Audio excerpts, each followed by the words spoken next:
Nous sommes le 23 mars 1994. Le vol Aeroflot 593, un Airbus A310, décolle de Moscou à destination de Hong Kong. À première vue, tout semble normal. Les passagers sont confortablement installés, les pilotes surveillent leurs instruments. Mais dans le cockpit, une décision surprenante est sur le point de sceller le destin de l'appareil. Le copilote, fier de son métier, décide d'impressionner ses enfants en les laissant s'asseoir à sa place, une pratique strictement interdite par les règlements. D'abord, sa fille prend le contrôle. Elle tourne légèrement le volant, mais rien ne bouge. Le pilote automatique est toujours actif et l'avion maintient son cap. Tout semble sans danger. Puis, c'est au tour de son fils de s'installer à la place du copilote. Mais cette fois, l'enfant ne se contente pas de tourner le volant. Il tire dessus et un peu trop fort. Sans que personne ne le remarque, le pilote automatique se désengage partiellement et l'appareil commence à s'incliner lentement sur la droite. Le copilote ne réalise pas tout de suite ce qui se passe. Quelques secondes plus tard, les alarmes retentissent. L'inclinaison devient critique, l'Airbus part en vrille. Pris de panique, le copilote tente de reprendre le contrôle, mais il est déjà trop tard. L'avion est en pleine descente incontrôlable. À ce moment-là, une action simple aurait pu tout changer. Relâcher les commandes. Si le jeune garçon avait simplement lâché le manche, le pilote automatique se serait réengagé automatiquement et l'avion aurait retrouvé son assiette. Mais dans la confusion, personne ne prend la bonne décision. L'Airbus s'écrase quelques minutes plus tard dans une région reculée de Sibérie. Conclusion tragique. 75 personnes ont perdu la vie ce jour-là, à cause d'une erreur évitable, conséquence d'un excès de confiance et d'une grave négligence des règles de sécurité. Mais ce n'est pas le seul cas où une erreur humaine stupide a conduit à une catastrophe aérienne. 1er juin 2009. Le vol Air France 447, un Airbus A330, décolle de Rio de Janeiro à destination de Paris. À son bord, 228 passagers et membres d'équipage. L'avion traverse l'Atlantique à une altitude de croisière de 35 000 pieds, mais au-dessus de l'océan, une série d'événements va mener à l'un des crashs les plus tragiques de l'aviation moderne. Alors que l'appareil entre dans une zone de turbulence, les sondes Pitot, qui mesurent la vitesse de l'avion, givrent et cessent de fonctionner. En quelques instants, les instruments du cockpit affichent des informations incohérentes. L'ordinateur de bord ne peut plus calculer précisément la vitesse de l'avion, passant en mode dégradé. Les pilotes sont immédiatement confrontés à un dilemme.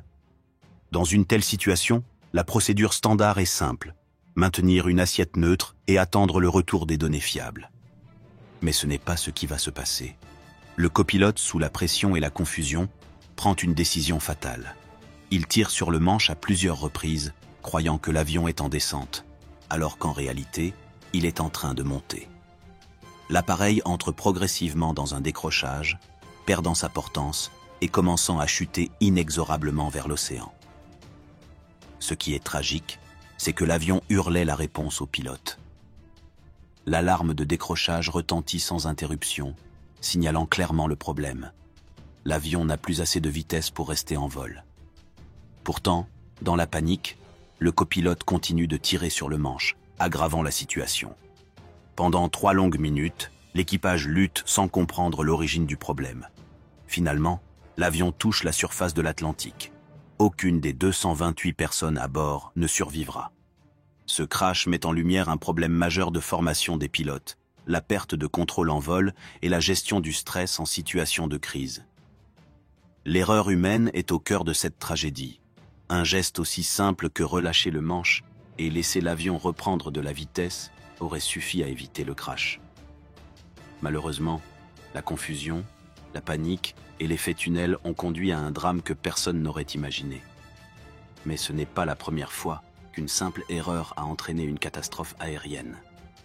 Le cas suivant est encore plus étonnant. 13 janvier 1982. Le vol Air Florida 90, un Boeing 737, est prêt à décoller de Washington en direction de Fort Lauderdale.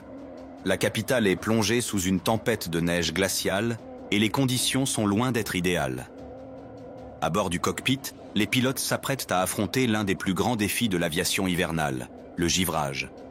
Mais ce jour-là, une simple précaution va être négligée et coûter la vie à des dizaines de passagers.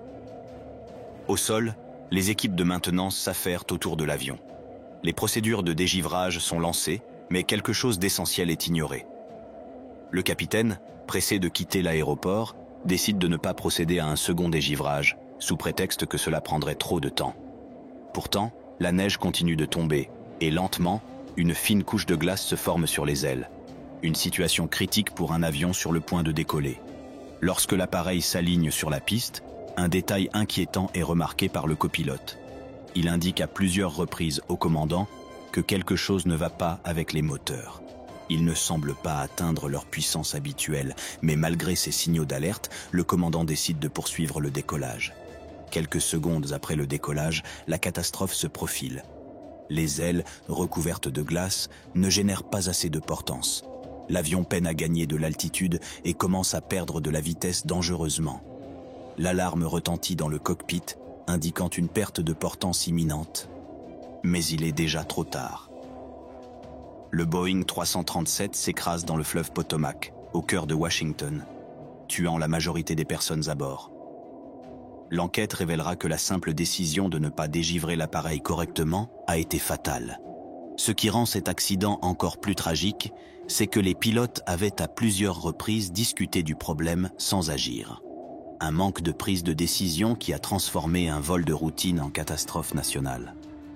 Mais l'Air Florida 90 n'est pas le seul cas où une erreur d'attention a conduit à un désastre.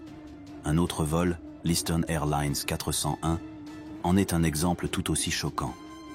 29 décembre 1972. Le vol Eastern Airlines 401, un Lockheed L1011 TriStar flambant neuf, décolle de New York pour rejoindre Miami.